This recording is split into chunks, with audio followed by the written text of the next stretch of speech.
Ever scroll through social media and, see everyone's seemingly perfect lives and then just feel kind of alone? Yeah. Yeah, me too. And it turns out that that's just the tip of the iceberg when it comes to loneliness. Right. We're going on a deep dive today, using this excerpt from Loneliness and Isolation, the impact and strategies for building social connections as our guide. We'll define exactly what we're talking about, figure out why it's so common, Hmm. and most importantly, learn how to actually combat it. You hit on something important right off the bat, that feeling of isolation even when you're surrounded by connections. And it's because loneliness and isolation, while they're often lumped together, aren't quite the same thing. Okay, so the source makes a distinction between feeling lonely, Hmm. which is subjective, and being isolated, which is more of a factual state of being alone. Right. Isolation is pretty straightforward. It's limited contact with others. But loneliness is more about your perception of that connection, or the lack thereof. Someone can be surrounded by people but still feel that deep ache of loneliness. Okay, so that explains why someone might feel lonely even when they're in a crowd. But the source also talks about types of loneliness, like social and emotional loneliness. What's the difference? So think of it this way. Social loneliness is like missing that sense of belonging, that wider circle of friends and acquaintances. You might feel it after moving to a new city, for example. Okay. Emotional loneliness, on the other hand, is about the absence of a truly intimate confidant. Yeah. Someone you can be totally vulnerable with. Ah, so even within a romantic relationship, you could experience emotional loneliness. If that deep connection is missing, this is already getting more complex than I thought. Yeah, it is. And understanding those nuances is really important. Yep. But before we jump into solutions, we need to figure out why this is happening in the first place. Well, the source has a ton of potential causes listed. Some are pretty obvious, like physically living alone or being geographically far away from your loved ones. I imagine remote work, while convenient, might be contributing to that for a lot of people. Absolutely. Yeah. But it's not just physical distance. Life transitions can also be a big factor, like a major move, a job change, or even the loss of someone close. These can really disrupt our routines and our social circles, which can lead to feelings of isolation. It's like having the rug pulled out from under you. Exactly. And then there's the mental health aspect. The source points out that anxiety and depression can actually make people withdraw further, leading to even more loneliness. It becomes a vicious cycle. It does. But here's where the source presents a real debate. Some experts point the finger at technology as a major driver of loneliness, while others argue that it can be a powerful tool for connection. Yeah, that's a good point. I mean, we're constantly connected online, but it seems like more and more people are feeling lonely. The source mentions a study in the Journal of Social and Personal Relationships that found a link between increased social media use and higher levels of loneliness, particularly in young adults. Yeah, that's a concerning finding, isn't it? It is. It suggests that passively scrolling through curated highlight reels might be doing more harm than good. Definitely makes you think twice about how you're using those platforms. Right. But what about factors like age and health? Aren't older adults particularly susceptible to loneliness? Yes, and it's often a combination of things. Declining health, mobility limitations, the loss of friends and spouses over time. All of this can contribute to a sense of isolation. It's pretty clear at this point that loneliness has a lot of different faces, and it can come from all sorts of factors. But let's shift gears a bit. The source doesn't just define the problem, it also highlights the serious impact loneliness can have. And this is where it gets really interesting. We tend to think of loneliness as just a feeling, a bit of sadness. But the research shows that it has a profound impact on both our mental and physical well-being. Okay, so we know it can make you feel down, but what kind of physical impact are we talking about? Hold on to your hats because this is where it gets a bit alarming. Chronic loneliness has been linked to an increased risk of heart disease, high blood pressure stroke, a weakened immune system, even a higher mortality risk. Wait, seriously. Loneliness can actually shorten your lifespan. That's what the research suggests. In fact, some studies have found that the health effects of chronic loneliness can be as detrimental as smoking or obesity. That's a pretty stark comparison. It's sobering to realize how deeply loneliness can affect our health. It really is. And on top of those physical health risks, loneliness can also make mental health issues worse, like anxiety and depression. It can lead to a decline in cognitive function, especially in older adults, and even trigger feelings of low self-worth and social anxiety. It's like this negative spiral impacting every aspect of a person's life.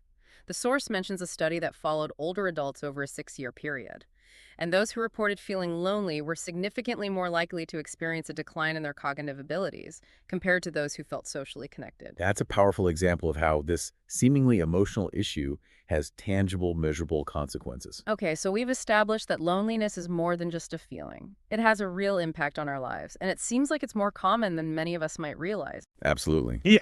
But the good news is that the source doesn't leave us hanging with this bleak picture.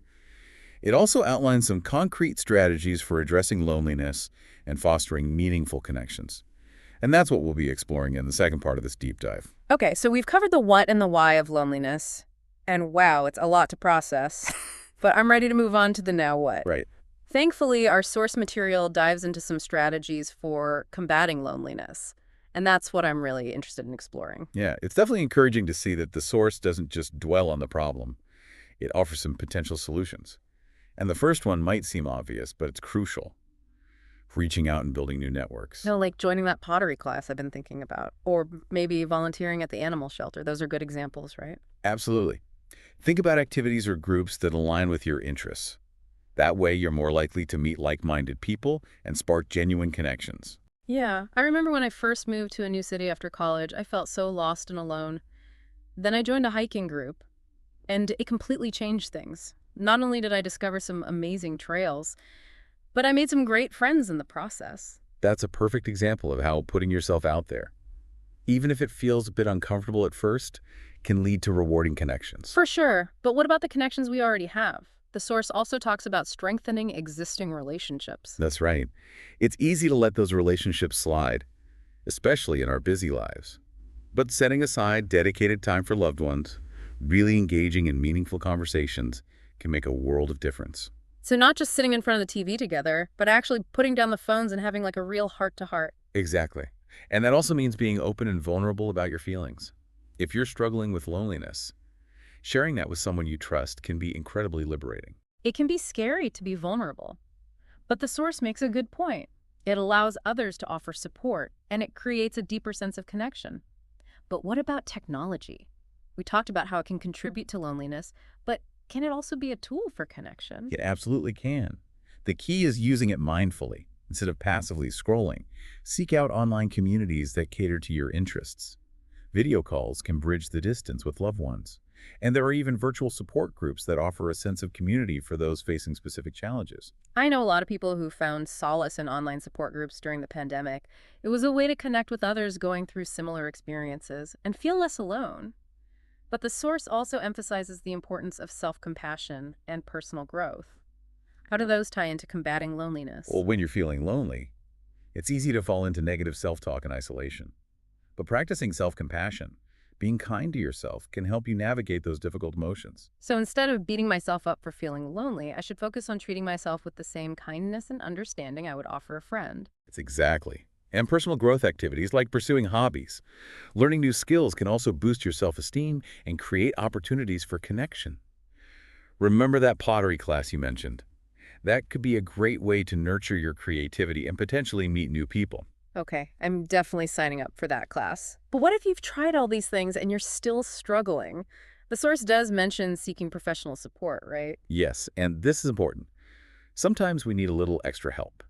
Therapy can provide a safe and confidential space to explore the underlying causes of your loneliness, develop coping mechanisms, and learn valuable social skills. It's like having a guide to help you navigate those tricky emotional waters.